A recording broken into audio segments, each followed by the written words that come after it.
American invasions of the Dominican Republic. I want to start off by giving all honor and glory to Yahweh, Bahashim Yahushai, Bahashim Rakah Kwadash. Double honors to my elders and apostles at Great Millstone. Shalom to you men and you women out there that's doing this work diligently and chiefly keeping the faith, making your calling and your election sure. This is your brother Kazak Rakah coming back at you with another video through the spirit of Yahweh, Bahashim Yahushai. Hopefully this is edifying. Okay, this is another addition to the series that I'm doing on the channel called True History. All right, and what we're going to go into in this video specifically is talking about the Dominican Republic, the land that's occupied by the so-called Dominicans, all right, which are Israelites, okay, according to the scriptures, according to the spirit. And America have invaded Dominican Republic, and the video is going to show it. Not only have they invaded the Dominican Republic, but also Spain, right, invaded the Dominican Republic too as well.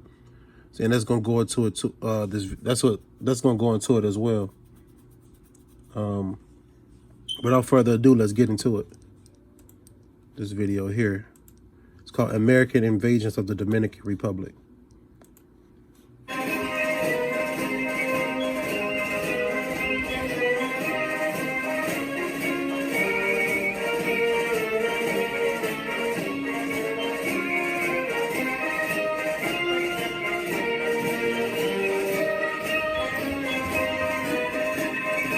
Before I continue the video, the original name of this land was called Hispaniola, okay? But this island have been divided by an imaginary line. On one side of it is called Haiti, and on the opposite side of it is called Dominican Republic. The scriptures tell you that Levi and Simeon, instrument of cruelties, are in their habitation. All right, so Levi will represent the Haitians, and Simeon will represent the Dominican Republic. The instruments of cruelty, one side deals with voodoo, another side deals with Santa Maria. So the Haitians, they follow after voodoo a lot, okay? That's their choice of religion. And with the Dominican Republic, their choice of religion is Santa Maria, okay? So those instruments of cruelty are in their habitation, in the habitation of Simeon and Levi, but they are brothers. But the enemies have pitted them against each other, okay? Like they do all the other tribes, all right? So let's get into this video again. Salakia.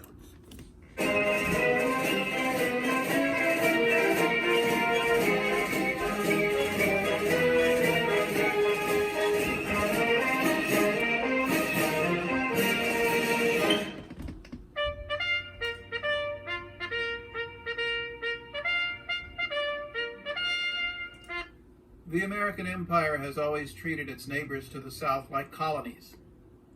The Dominican Republic gained attention in the late 1800s as sugar became a profitable worldwide commodity. American and European banks loaned its leaders huge sums of money to develop this industry, but much was stolen or wasted as wealthy elites schemed to become wealthier. It was impossible to repay these debts, so with the nation on the brink of defaulting, France, Germany, Italy, and the Netherlands sent warships to Santo Domingo to press claims. To preempt European military intervention, United States President Theodore Roosevelt introduced the Roosevelt Corollary to the Monroe Doctrine, declaring that the United States would assume responsibility for ensuring that the nations of Latin America met their financial obligations. Roosevelt stated that in keeping with the Monroe Doctrine, the United States was justified in exercising, quote, international police power to put an end to the chronic unrest or wrongdoing in the Western Hemisphere. While the Monroe Doctrine had sought to prevent European intervention, the Roosevelt Corollary was used to justify American intervention throughout the hemisphere. See, that's what they do. They set up their treaties, their documents, and shit like that, right? To lay claim to a land. All right, they did this to the so-called Native Americans with all they signed over 500 treaties with the so-called Native Americans and didn't keep one. Okay? So the scriptures tell you, I believe in the Wisdom of Solomon chapter 2, the thought process of the wicked and how their power is in their justice. Okay? It's in their writing, in their legislation, because they can amend it anytime they want. Okay? These people are the devil the Bible speaks of, right? The scriptures tell you to never trust thine enemies. For as iron rusteth, so is their wickedness. That's Sirach chapter 12 and verse 10. Okay, so you don't supposed to trust what they say. And bringing it to modern day terms now, they wanted to give the vaccine or the juice to the Israelites, man, to the so-called blacks, Native Americans, and Hispanics. You can't trust that. All right, now they're trying to target the children, but that's another tangent. Okay, the point of this is to never trust your enemy. All right, and throughout history, it shows you how these people are the devil, and they try to hide history like this, man. Okay.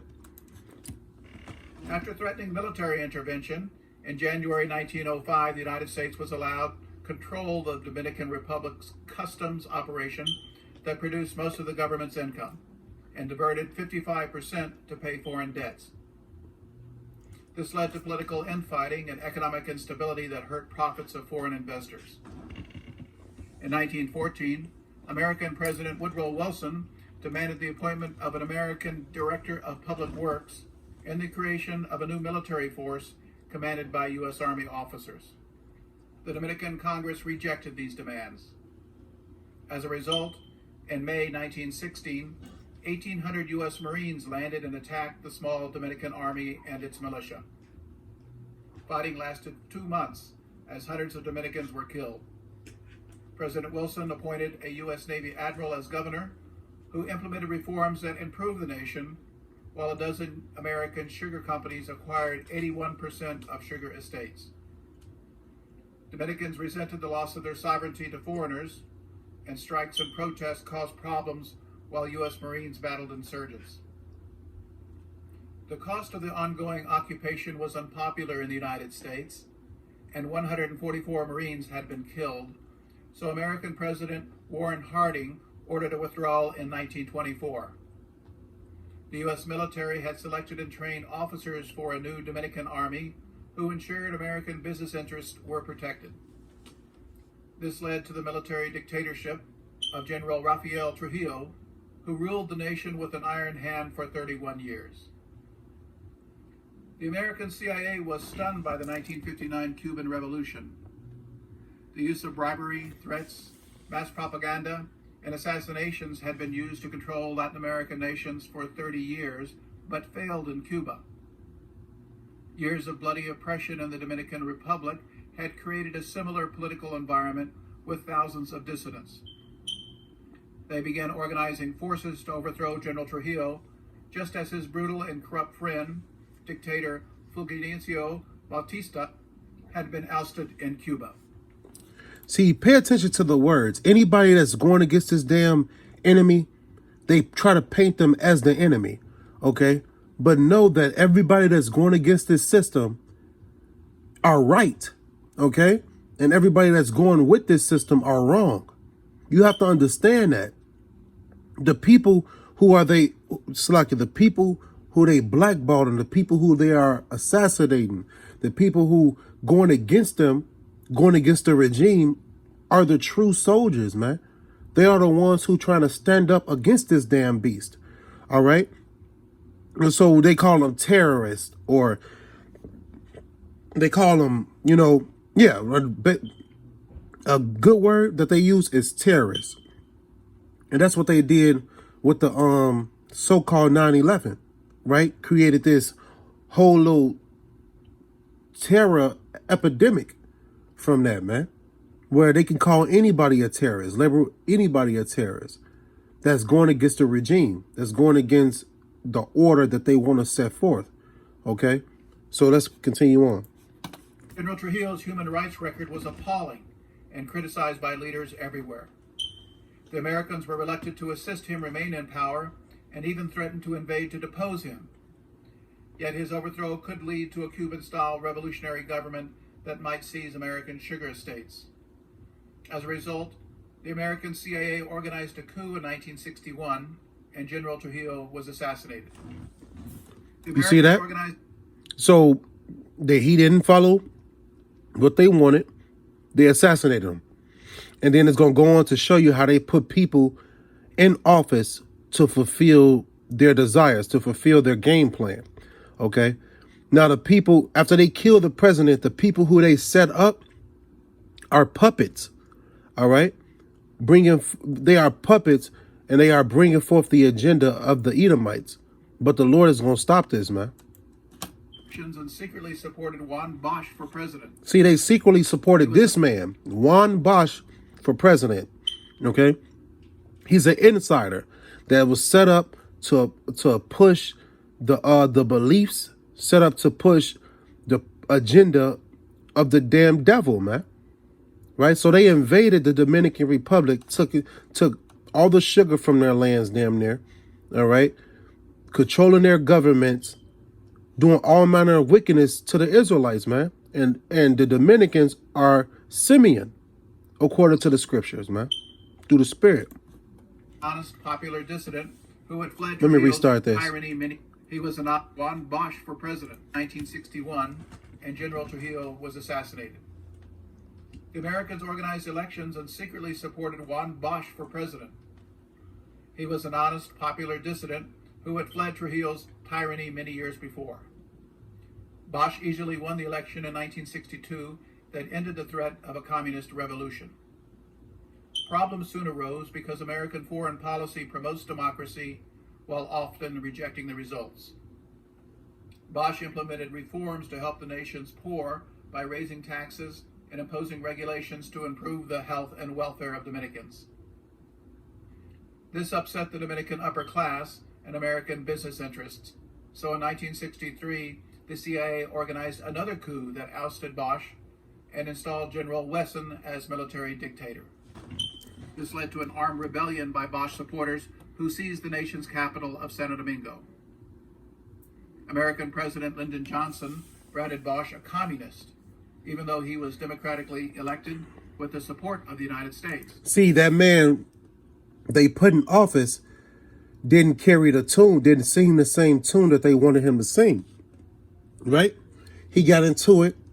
His spirit was probably afflicted, and he changed his mind. He changed the way he wanted to do things, and it was against America. So what they do, they finna get rid of him. They got rid of him, and then they put somebody else in line, and it caused the insurrection. President Johnson feared the loss of America's Dominican colony, so ordered 23,000 American troops to invade. In May 1965, U.S. So the man that they put in office didn't want to listen, so they moved him out of office, put somebody else in, and when the people didn't want to listen to him, he called soldiers in from America to do this. Marines landed, and soldiers from the 82nd Airborne Division arrived. More than 3,000 Dominicans and 27 American servicemen lost their lives during this fight to crush democracy and restore a puppet dictatorship. Another 156 Americans were wounded. Trujillo loyalist Joaquin Balaguer was appointed president and ruled with an iron hand for many years. Most American troops left after a few months, but some remained until September 1966 to conduct a massive propaganda campaign to ensure democratic forces were suppressed to maximize foreign profits. Economic turmoil since then resulted in mass immigration of Dominicans to the United States. See, they put these songs on and use words to try to make you feel patriotic and make you want to stand with this place. But through the Spirit, you know that this is Babylon. This is the damn devil the Bible speaks of, man. Going across the earth, pushing their democracy, pushing their ways upon everyone. And if you don't agree with them, they're going to send troops in and beat you into submission, right? This is what Esau do, okay? Because he's carnal. He rules with the sword. So if anybody don't obey, he'll come to you nice at first. right? He'll come to you nice. He'll call it an expedition. And he'll go scout out your land, see what's going on. And then he'll come with that force if you don't, submit. The nice way, he'll come with that sword that he always had behind his back. All right, he'll be talking to you nice with a big ass knife behind his back. The moment when you notice that he's on bullshit, that's when he's gonna try to put you to death. Okay, that's Esau with his wicked ass. But the men of the Lord on the highways and the byways are gonna turn to hunters. Right now we're fishers, right? We're fishers. We hunt, fish the elect. Okay, Lord willing, I'm a part of that number. According to Jeremiah 16:16, the fishers are going to turn to hunters, and Esau shall be hunted, man. Right? So through the Spirit, hopefully this was edifying. I want to end it by giving all honor and glory to Yahweh, Bahashim Yahushai, Bahashim Rakah Kwadash. Double honors once again to my elders and apostles at Great Millstone. Shalom to you men and women once again out there doing this work diligently, not letting their sins weigh them down. Shalom to you. All right.